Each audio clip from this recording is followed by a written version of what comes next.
about death, for me, I don't fear death no more. And I thank God for that. I don't fear death because I don't fear what happens after death. Because I know what happens after death. For me, I know. There is no thinking. A lot of people in this world, they hope they're going to get to heaven. And they think they're going to get to heaven, and they hope they live good enough, and they hope they went to church enough, and they hope they done this, and they hope that preacher said that prayer right so that they could get there. But I'm here to tell you this morning that the only way that we can get to heaven is through Jesus. And us and our salvation through Him. You read over there in Ephesians 2nd chapter, it says, For by grace you are saved through faith, not of yourself, it is a gift of God, not of works, lest any man should boast. Now, you read that right there, and it says here, ye are saved by grace, ye are saved. By the love of God that He give us, you are saved. Through grace, through faith, you have to believe that He is, and that He come, and He died, and that He is the only way. And it is the gift of God that you will have eternal life. Not given by man, not given by you, given by God. Only. And you think about that and where we're at today in today's time, and you think about all these so-called preachers out there preaching the so-called gospel out in the world today, deceiving many, telling these kids that if they be baptized that they will go to heaven. If they come up here and you just say a prayer to God, that you'll get to heaven. And if you'll just come up here and let me put my hand on you, you'll get to heaven. Now all of them are lies. And I'm here to tell you that this morning because I got a no-soul salvation in my heart that my Lord give me. And ain't no man give me. There ain't no man could have touched my innards. Ain't no man could have got to this part of my heart. The only thing that could have got to the inner part of my heart was my Lord. And I thank God that I give it up to Him as an 18-year-old boy. I was out there in the world, out there in the devilish world, living the devilish ways. And then I finally realized that the only way for me to have eternal home one day after a while, for me to get to heaven, was not the ways of this world, or the things of this world, or the things that I was trying to accumulate, or the things that I wanted. None of that stuff mattered. I had to give up myself and everything else that I held dearly in this earth. I had to give it up. And I had to be willing to die at that moment for my Lord. And that's the only way so heartfelt salvation can come in, is that you have to have fear of the Lord, and He must save your soul. There ain't no you accepting Him. He must accept you. And it says here, over here in Matthew chapter 7, it says here, not everyone that saith unto me, Lord, Lord, shall enter into the kingdom of heaven.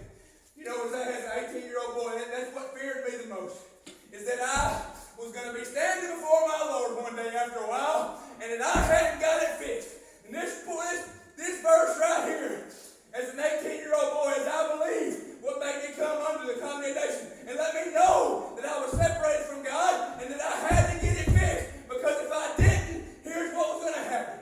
And it says right here, not everyone that saith unto me, Lord, Lord, shall enter into the kingdom of heaven, but he that doth the will of my Father which is in heaven. Many will say unto me on that day, Lord, Lord, have we not prophesied in thy name?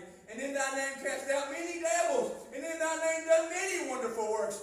I went out here, I went to church, I done like I was supposed to. I didn't kill nobody. I didn't do what you said not to do. I lived like you told me to, Lord. I done what I was supposed to do. My works were good.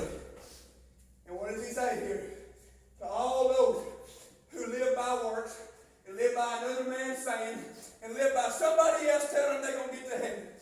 And he said unto them, and then I will profess unto them, I never knew you. Depart from me, ye that work iniquity. The same place that they are going is the same place that rich man's in today. A devil's hell, because he put the things of this world above his salvation of his soul. You know, he think about how he looked at Lazarus on this earth. We look at people in a way sometimes to where we think we're better than them. You see somebody at the gas station and they look pretty rough, but you might think I need to stay away from them. But I can tell you, my Lord has no worry about what you look like. Don't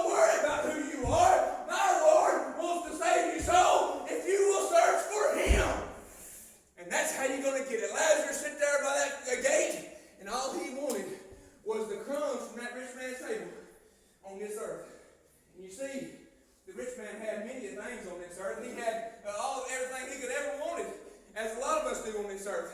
And as it says, it is easier for a camel to go through the eye of a needle than a rich man to enter into the kingdom of heaven. Well, that don't mean a rich man can't get saved. That means a rich man ain't going to give up all his stuff to be saved. You think about Lazarus, and you think about all these people who ain't got nothing in this world. Well, what do? They turn to God because they ain't got nothing else. And that's what we all going to have to turn to. You think we got everything going for us? You're going to have to turn to God if you want to have an eternal home one day after a while. If you want a mansion like you think you need down here on this earth, that thing's going to burn up one of these days.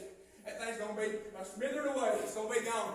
All these things we put so much stock in down here, it's going to be gone one day after a while. And the only thing that we need to be sowing to is the innards, is that soul. We don't need to be sowing to this old flesh. That stuff's going to be gone one day after a while. This old body, I'm just using it while I'm here.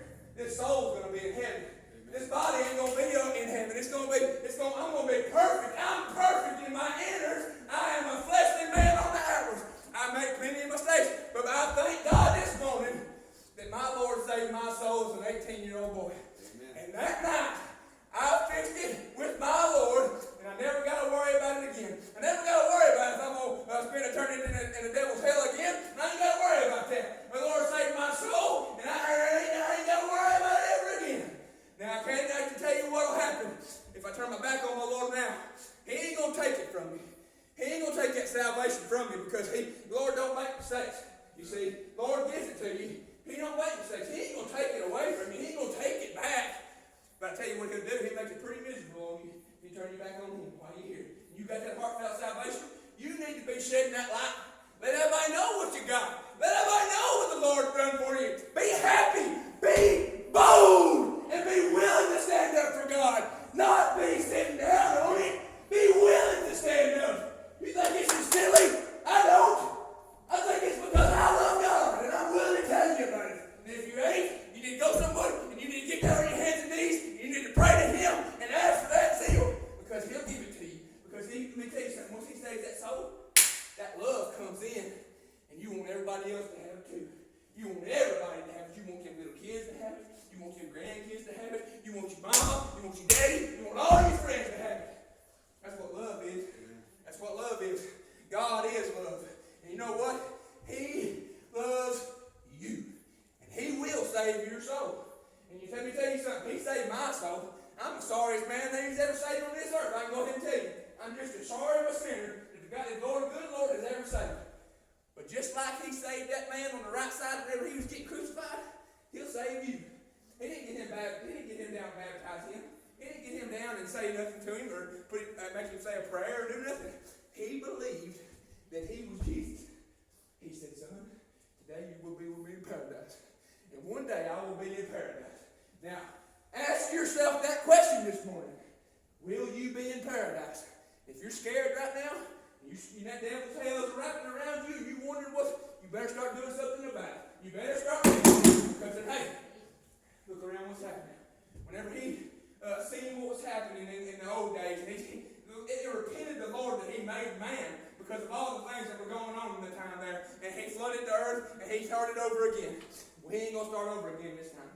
He's going to burn her down, and that'll be it.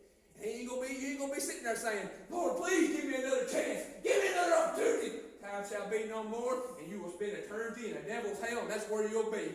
Unless you get it fixed on this side.